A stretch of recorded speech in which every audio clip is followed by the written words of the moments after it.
Hey guys, it's Sam, and this is my spoilery gush of The Invisible Life of Addie LaRue by V E Schwab. This video will have spoilers in it, so if you have not read this book, I will link my spoiler-free review on the screen. So like I mentioned in my review, I know this is kind of going to be a polarizing book. I'm sure some of you aren't going to necessarily like this book, but this just ended up like really speaking to me with the themes, the relationship studies, the interesting dynamics between everybody, between her and Luke, between her and Henry and his friends, between her and the other people that couldn't remember her, like Remy and Sam.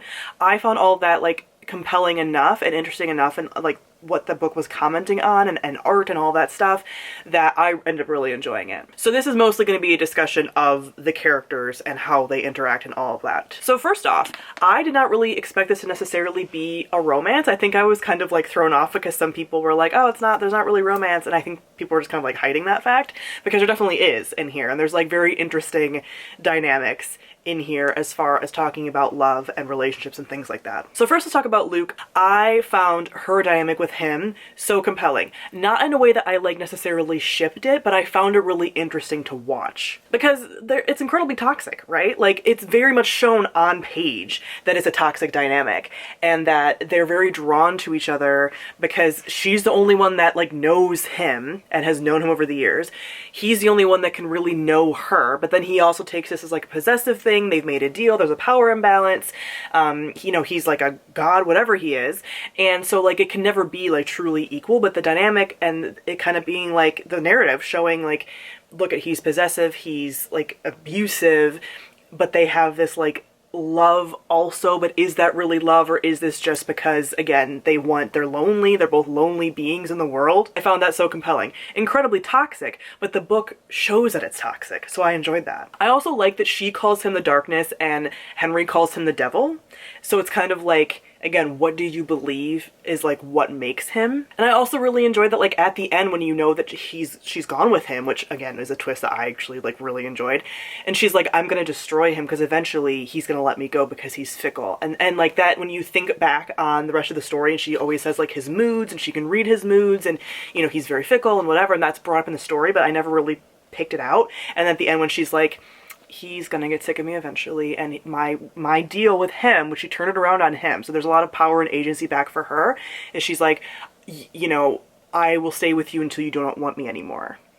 And she's like, eventually you're not going to, because you're a fickle god.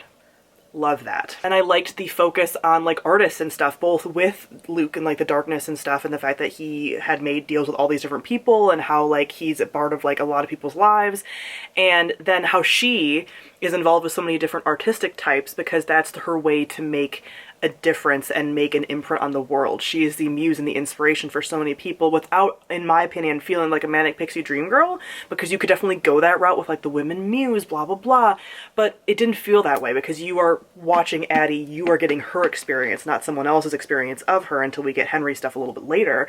So you really have it like her trying to hold on to, you know, art and like leaving a mark and being remembered in some way, so that eventually when a story gets written in her words by Henry, like about her, you know, this is a very like impactful thing to be remembered. Also, when we finally got Henry, because I was waiting for that, because obviously in the synopsis it's like she meets a guy that remembers her, but it doesn't happen until like halfway through the book. But I also really enjoyed his dynamic and her dynamic with him. I like that for both men in her life, she never says like, there's lines where she's like, is it love? I don't know. She's like, but at least with Henry, she's like, it's enough to be remembered. And for the whole twist, he remembers her because of his deal, and he needs to be enough for people, and all she wanted is someone to remember her. And, you know, he asks like, why, you know, do you care about me? And she's like, yeah, you are what I needed, but like, that's enough for me. And like all of that, so that it's not tainted by the deal. And yet, yeah, like Luke comes back and is like, I did that on purpose, whatever. I don't really quite believe that. But I just really liked their dynamic because it was just so like innocent and like pure and supportive and loving in a way that her and Luke's dynamic is not. So that whole like deep caring for each other I really enjoyed. And I liked Henry's whole thing. Like, yes, even the mental health stuff with him. I've heard a few like things here and there from people that haven't really liked the mental health depiction.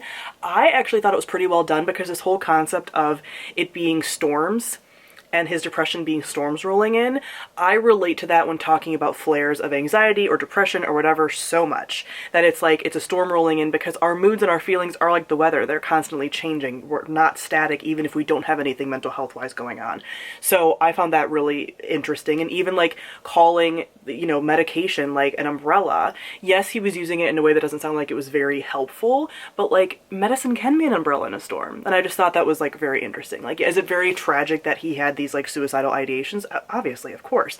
But then how, again, his deal gets twisted around and he's like, he only gave a year because he was met at his worst point. Luke took advantage of him like he would to so many people, obviously. And then also not feeling like enough still until he meets Addie, because now everyone is like tricked into feeling like he's enough. But what I really liked about even that point was his friend B, like, even though she was also like enchanted by everything, you could tell that her love of him was very sincere, that he was enough before the spell even. And as far as Addie's interactions with other people like Remy or like Sam, even those felt like super impactful and like just, again, those like artist moments and things like that. And what I liked about this story is it does show someone's like whole life, the moments of like just boredom and monotony and survival in between moments of like horrible pain and suffering. You know, when her family forgets her, her loved ones forget her, she has to like sell her body because she doesn't know any other way to take care of herself. She gets like chased out of homes, she loses everything, she lives through so much, but then she also has these high highs and she's able to hold on to that about like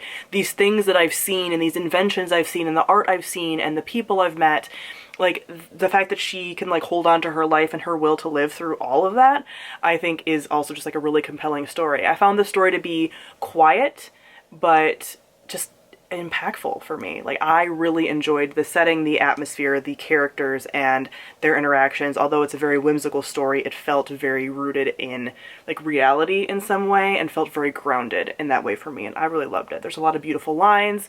I just found this to be a book that I could reread. It gave me the same feeling as like The Starless Sea or like The Night Circus or something like that. That kind of like mystery and magic underlying like real life. So I really loved it. Comment below, let me know your thoughts on Addie LaRue. Thank you all for watching, and I'll see all of you guys soon. Bye.